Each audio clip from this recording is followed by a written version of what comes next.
লাল সবুজ সোসাইটিতে আমি প্রোগ্রাম কোঅর্ডিনেটর হিসেবে কাজ করছি। লাল সবুজ সোসাইটিতে কাজ করার ক্ষেত্রে সব থেকে ভালো লাগার বিষয় হচ্ছে কোনো নেগেটিভিটি নাই, সব পজিটিভ ব্যাপার, সব ইতিবাচক কাজগুলোর সাথে যুক্ত থাকা, এটা আমার কাছে মনে হয় সব থেকে আনন্দের বিষয়। নতুন শিখেছি বলতে আমার পথ চলা লাল সবুজ সোসাইটির সাথেই, সেই ক্ষেত্রে শেখার জায়গাটা আসলে অনেক, এটা আসলে বলে শেষ করা যাবে না। নেতৃত্বের আসলে প্রথম যে ধাপ বা নেতৃত্বটা আসলে কি, এই জিনিসটা আমি লাল সবুজ সোসাইটির কাছ থেকে শিখেছি। এর পাশাপাশি যোগাযোগ দক্ষতা, দলবদ্ধ হয়ে কাজ করা, এবং শুধু কাজ না, এই কাজের মাধ্যমে অনেকগুলো পরিবর্তনের সাথে যুক্ত হওয়া, অনেকগুলো মানুষকে ইনক্লুড করা, এই কাজগুলো আসলে আমি লাল সবুজ সোসাইটি থেকে শিখেছি।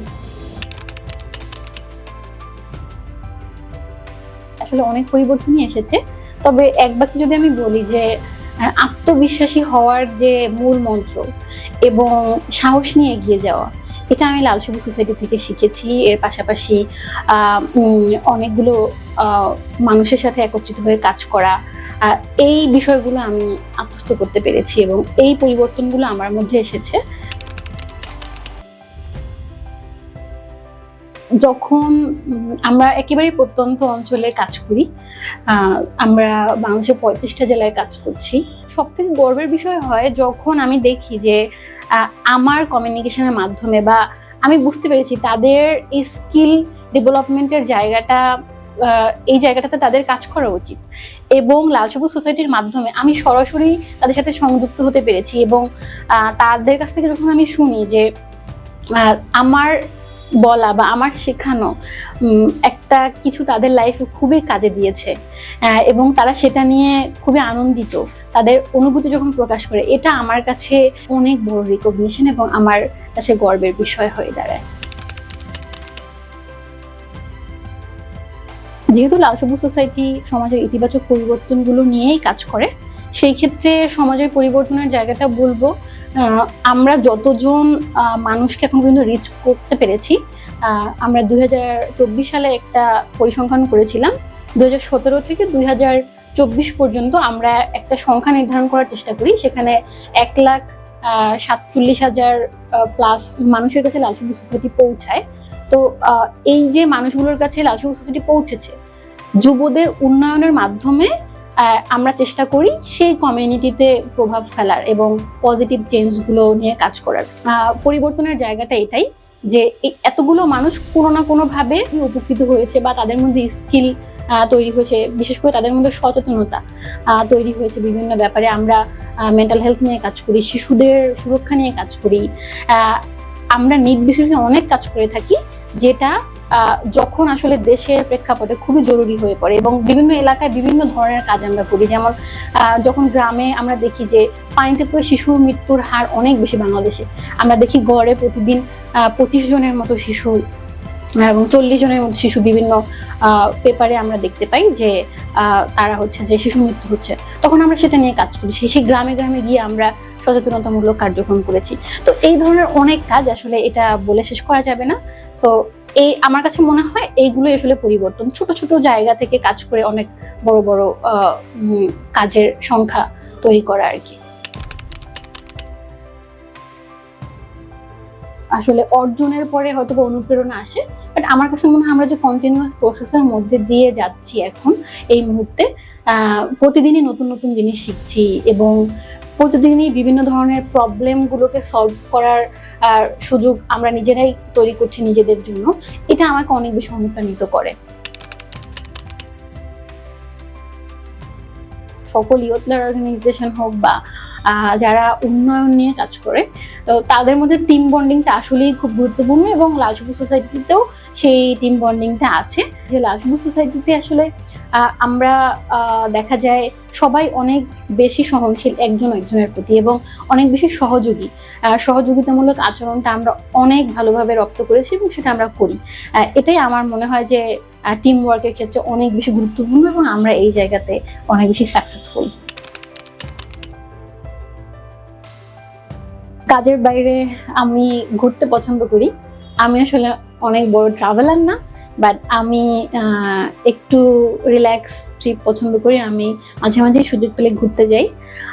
এর পাশাপাশি হচ্ছে একটু আমার বন্ধুদের, আমার পরিবারের সাথে সময় কাটানো, সবার সাথে গল্প করা, তাদের সাথে কানেক্টেড থাকা, এটাও আমার একরকম ভালো লাগার কাজ কাজের বাইরে।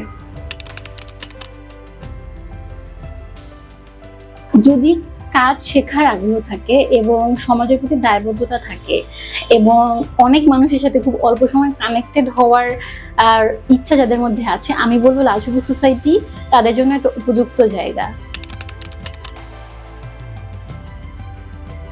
অফিসে আসলে আমাদের প্রতিদিনই অনেক ঘটনা ঘটে, অনেক মজার ঘটনা থাকে। কাজ এবং কাজের বাইরে আমাদের ফান ডে হয়, আমরা অনেক ডে সেলিব্রেশন করি। প্রতিদিনই আসলে অনেক কাজের মধ্যেও আমরা অনেক মজা করি।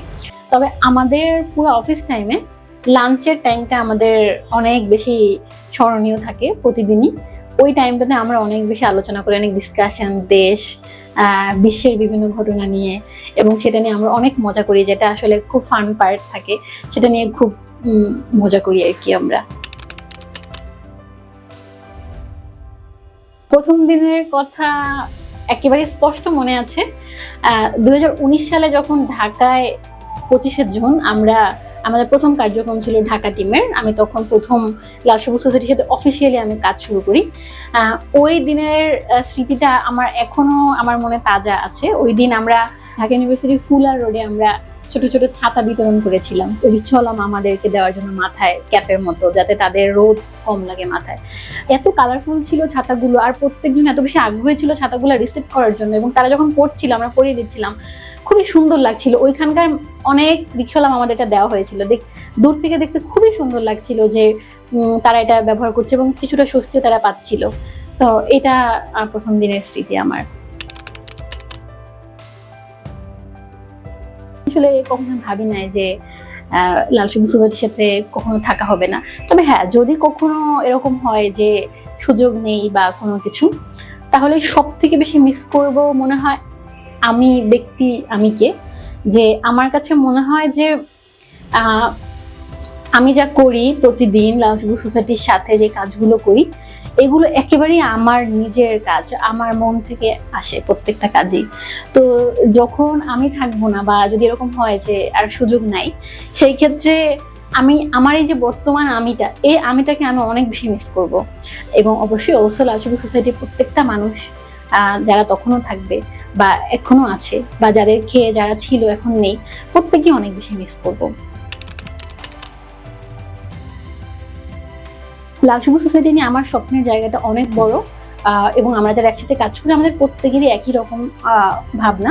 লাল সবুজ সোসাইটি এমন একটা প্রতিষ্ঠান হবে যেটা শুধুমাত্র দেশে না, দেশের বাইরেও কাজ করার সুযোগ থাকবে, এবং লাল সবুজ সোসাইটির মাধ্যমে অনেকগুলো মানুষ, যে সংখ্যাটা আমি বলেছিলাম 1,47,000 প্লাস মানুষ, সেই মানুষের কাছে লাল সবুজ সোসাইটি পৌঁছেছে, সেই সংখ্যাটা কোটির ঘরে দাঁড়াবে।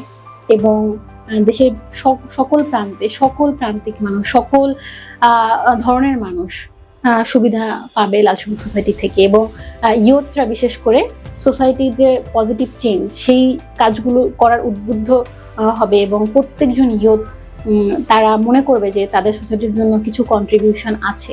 এটা প্রত্যেকজন জানুক, এই পুরো বাংলাদেশের সবাই। এটাই আমার লাল সবুজ সোসাইটি নিয়ে স্বপ্ন, সেরকম একটা প্রতিষ্ঠান।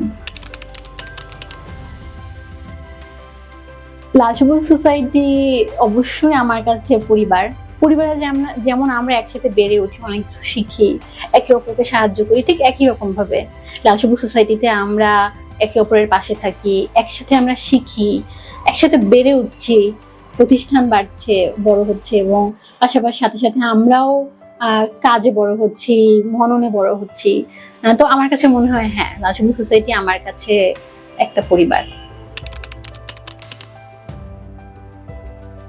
প্রত্যেকটা প্রতিষ্ঠানে কিছু নির্দিষ্ট মূল্যবোধের জায়গা থাকে, সেই জায়গা থেকে আমার কাছে যেটা মনে হয় যে লাল সবুজ সোসাইটি অনেক বেশি দায়িত্বশীল এবং মানবিক, এর পাশাপাশি অনেক বেশি হচ্ছে স্বচ্ছতা নিয়ে কাজ করে। এই তিনটা জিনিস আমার কাছে সব থেকে গুরুত্বপূর্ণ। প্রথমত যদি মানবিকতার কথা বলি, লাল সবুজ সোসাইটির সমস্ত কার্যক্রমই কোনো না কোনো মানুষকে স্বাচ্ছন্দ্যে বড় হওয়ার সুযোগ করা, কোনো না কোনো মানুষের পাশে থাকা বা কোনো না কোনো নলেজ দিয়ে হোক বা রিসোর্স দিয়ে হোক, যে কোনোভাবে হোক। স্বচ্ছতার জায়গাটাও একই রকমভাবে।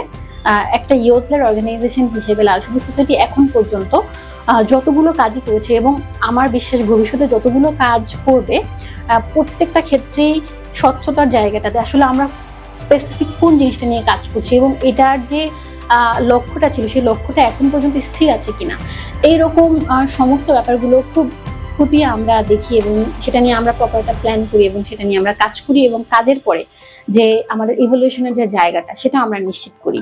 এই গুণগুলো আমার কাছে সবথেকে গুরুত্বপূর্ণ।